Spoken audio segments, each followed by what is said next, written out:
Hi, everyone. How are you? Thanks for taking the time to listen and coming to the session.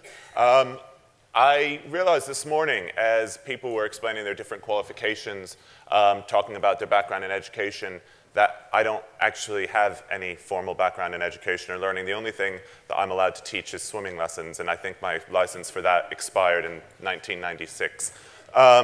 So what I am going to talk to you about is mobile and mobile futures.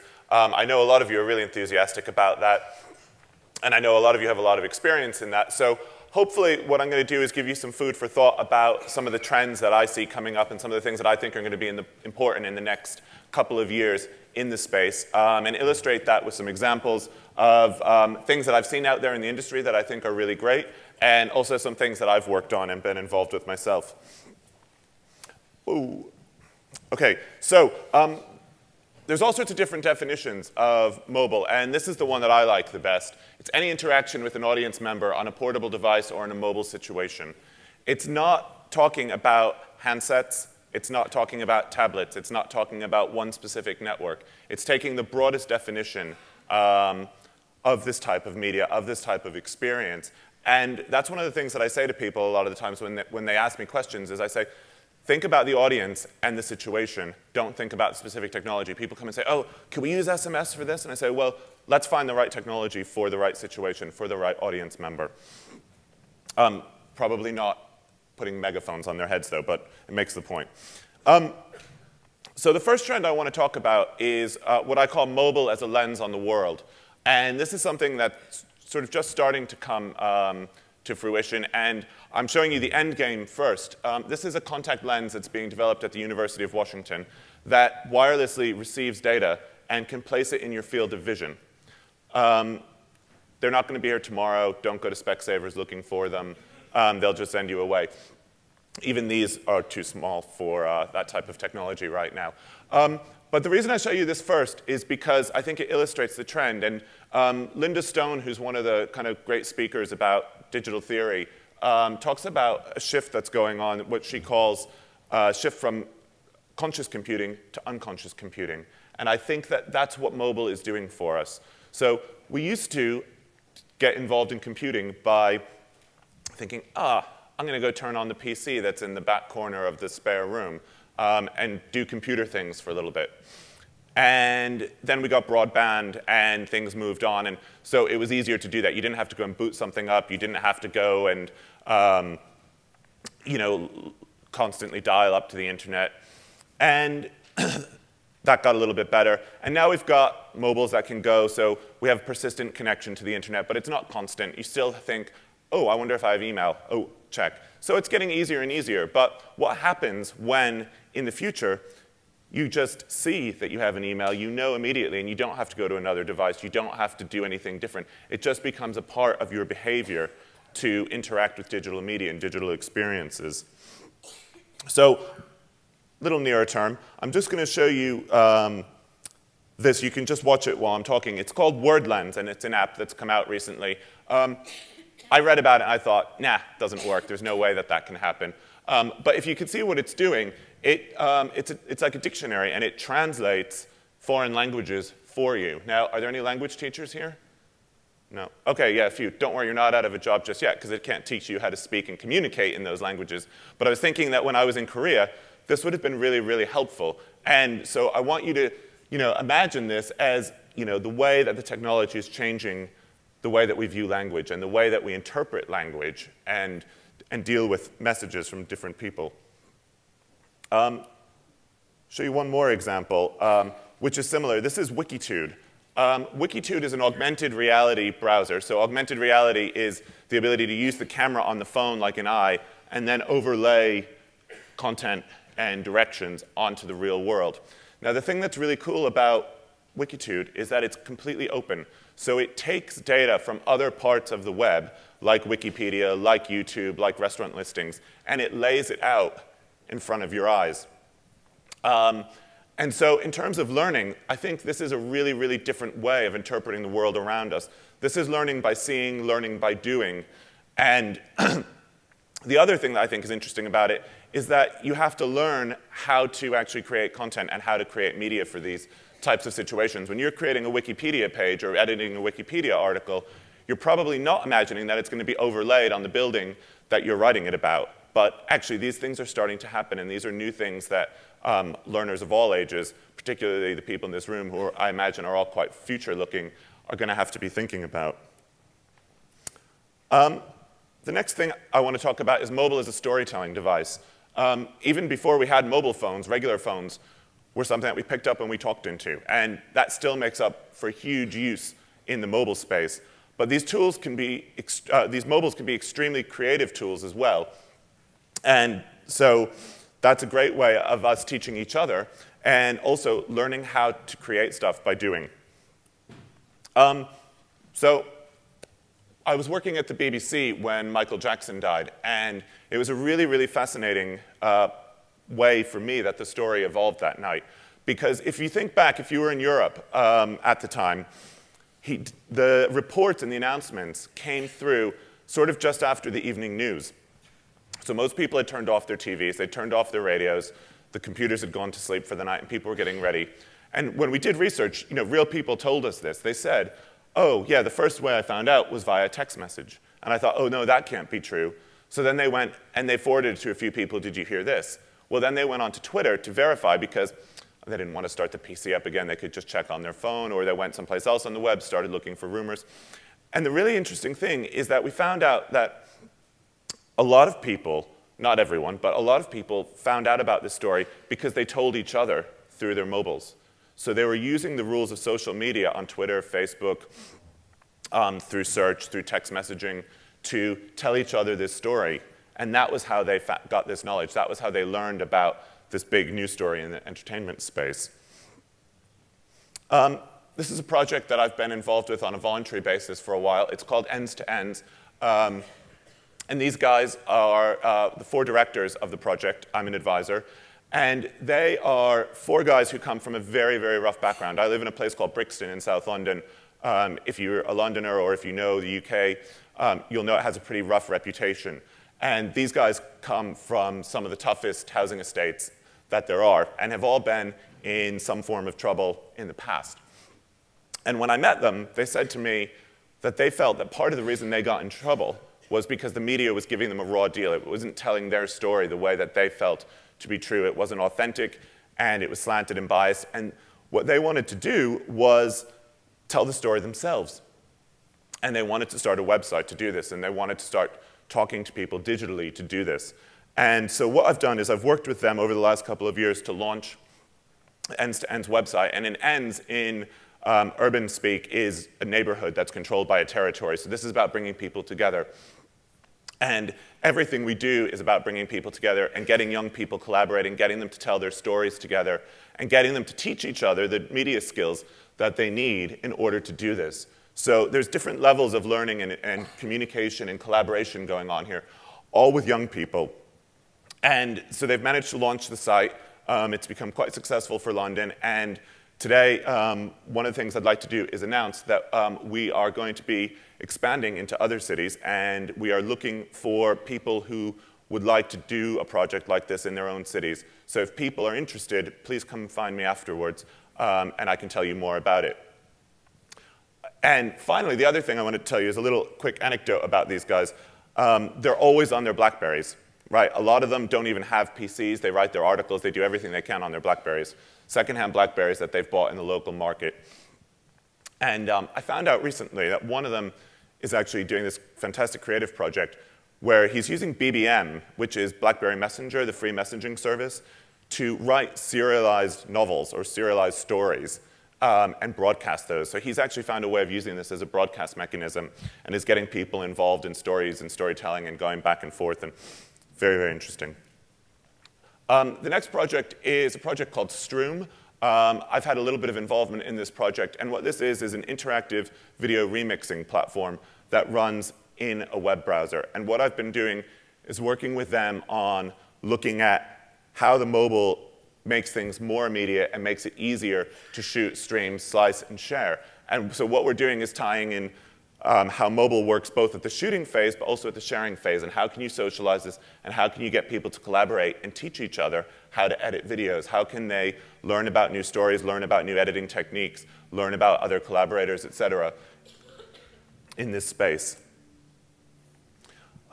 Next, I'm going to talk about what I call mobile multi-screen experiences. This is where people are using mobile devices or small screens in conjunction with other devices and other screens.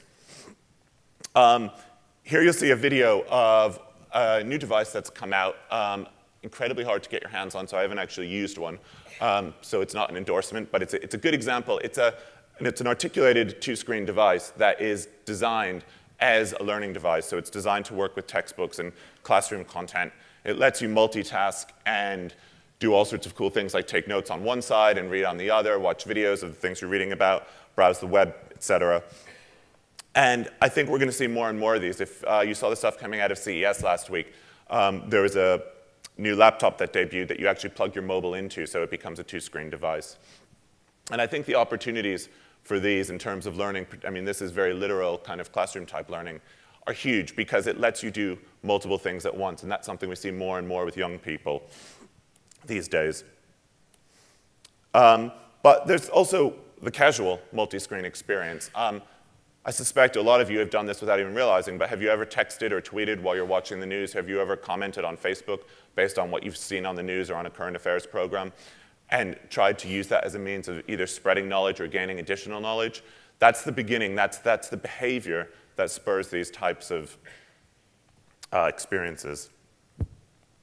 And then I think another thing that's going to be important, and this should probably not be called a multi-screen experience, but a multi-device experience, is something which the analysts in the industry have just started calling subphones. And I think it's a great word for this class of devices. And subphones are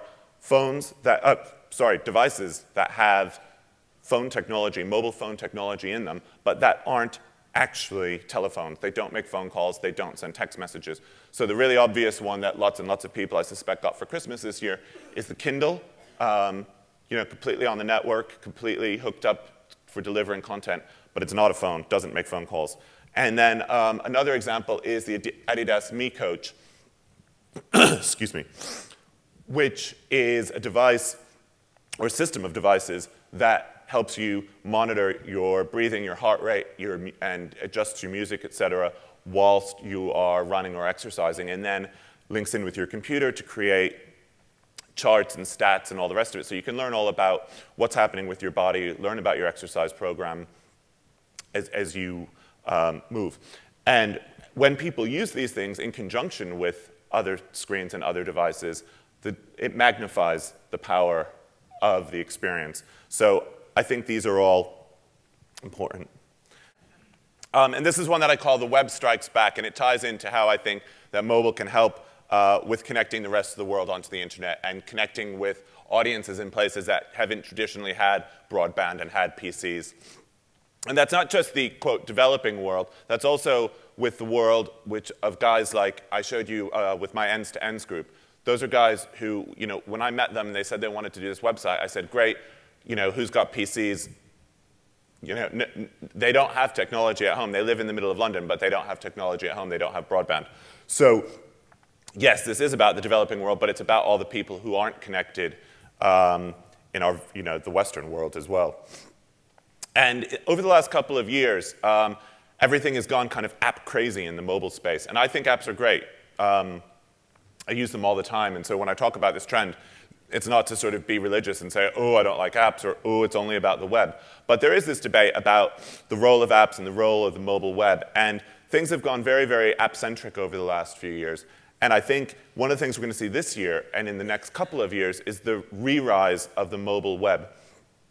And I think that's because we've got better browsers. We've got HTML5 coming out on the devices. People are hacking the apps and opening app stores for hacked apps, et cetera, and hacked devices. And also,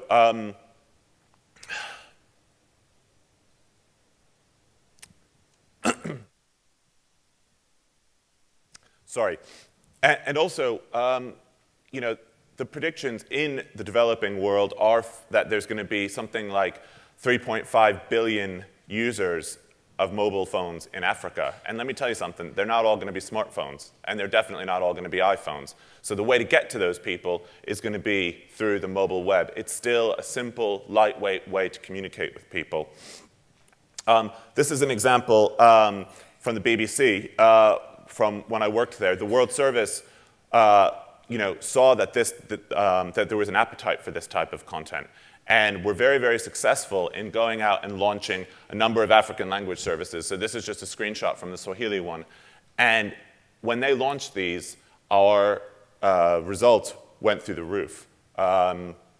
Because there was such an appetite for content in the native languages that just wasn't being served. Now, why it was being served via a company that's based in London, up for debate, but it was still bringing people information that they needed, and it showed this massive appetite for this type of content on the web. The web is an open space that anyone with a web browser can get at. You don't need a specific operating system or a specific device or a specific platform to get there. And so that's one of the reasons why I really think this is hugely important. There's another project, which I'll just mention quickly as well, that Reuters were doing that I thought really demonstrated this, and that was a system that allowed farmers in India to input the crop that they grew and their location. And what it did was it went out and then found the nearest market, the nearest couple of markets and the price points for their particular crop. So they could then decide, out of the 3 or 4 or 5 nearest markets, which one they would go to on any particular day to sell their crops. And it's that next level of empowerment. And just the fact that these guys even have phones and can get a mobile signal is great. But they're going to be on the web, is my prediction, and not necessarily in the app world, at least not for a while. So in summary, the trends that I talked about were mobile as a lens on the world.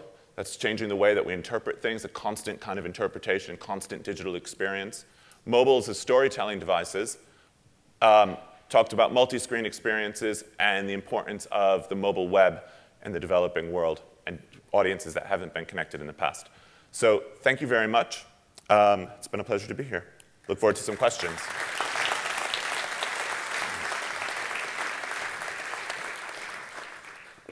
A magnificent recovery there from Jason. Touch of the lurg in the throat. In fact, a triple recovery, I think. That was absolutely fantastic. Great for a chair, since the speaker has been bang on time, if not a little bit early, so we do have some time for questions. I'm going to try, over the sessions, to be fair with regard to the 360 degrees, but I'm going to spot the first arm here. Thank you. I have a very specific question, which is about the use of BlackBerries by teenagers. I work at the British Museum and I do digital programs there, and we are doing quite a bit of work with teenagers, and I found exactly the same thing, that all the teenagers that we're working with, nearly all of them are using BlackBerries, and they may not necessarily have computers at home. And so I'm wondering, have you seen any statistics about the number of teens that are using BlackBerries and also the nature of how they're using them? Yeah, I've seen lots of statistics. I can't pull any up right off the top of my head, but yeah, they are more popular. And it's a lot to do with the very successful marketing that BlackBerry's done in making them a very cool device with kind of hip-hop community and with professional athletes, et cetera. And I was going to say, yeah, it's mainly the messenger. There's the image, on the one hand, that they really like because it's been product placed with certain types of celebrities, et cetera, and marketed in a certain way. But the messenger, the free BBM messenger is the killer thing for young people. Because if it's free and you're a teenager, you're going to go the free route.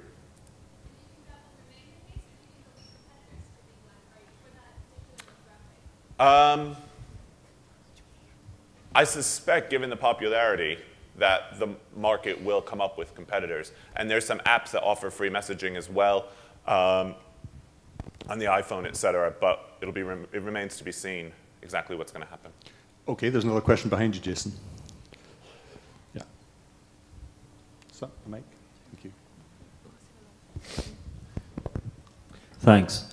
Ian McMath from Sodexo. Just a question on 4G. What sort of impact do you think that's going to have on this type of activity? I'm not an expert in network connectivity, but my main thinking is that it will be like when broadband speeds multiply, it will be more, faster, better, et cetera. But I don't think it's going to completely change the landscape or anything like that. Will it increase the speed of input, though, for people? The take-up? Take-up in terms of adoption? Yeah. I can't say, to be honest. Sorry. One last question, perhaps from this area here. No? OK. We'll save that for the other speakers. Anything here? Here, we have one last question here. Can we get the mic, please? Oh, thank you. Sharif Salah from the University of Portsmouth. I'm just wondering about you're talking about the trends going forward in the developing world, but what about in the West with regards to the sort of obsessive behaviour we've seen over the past 18 months with apps? How is HTML5 going to influence that? Is the market going to drive apps going forward because people can make money, or are people going to go back to the mobile web but in HTML5? I think what it means is that we'll see more websites that are automatically ready for mobile devices. So you will see far fewer websites that break or just look completely disastrous when you go through your mobile browser. Like I said, I'm not religious about apps or web. I just think we're going to see a better hybrid of the two. And I think we'll see more apps when an app is the most appropriate thing, and more websites that just work, which, let's face it, that's what you want from most websites.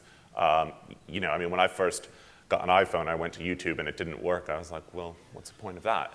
I didn't want to have to go someplace else for YouTube. So I think things that are web technologies and native and work really well on the web will continue to do that and get better. And I think we'll see another generation of apps that's even better in their own space. But it's going to be a better balancing act between the two, not a replacement. OK, Jason. Thanks very much. Thank you. Can we give Jason a round of applause? Should I take this?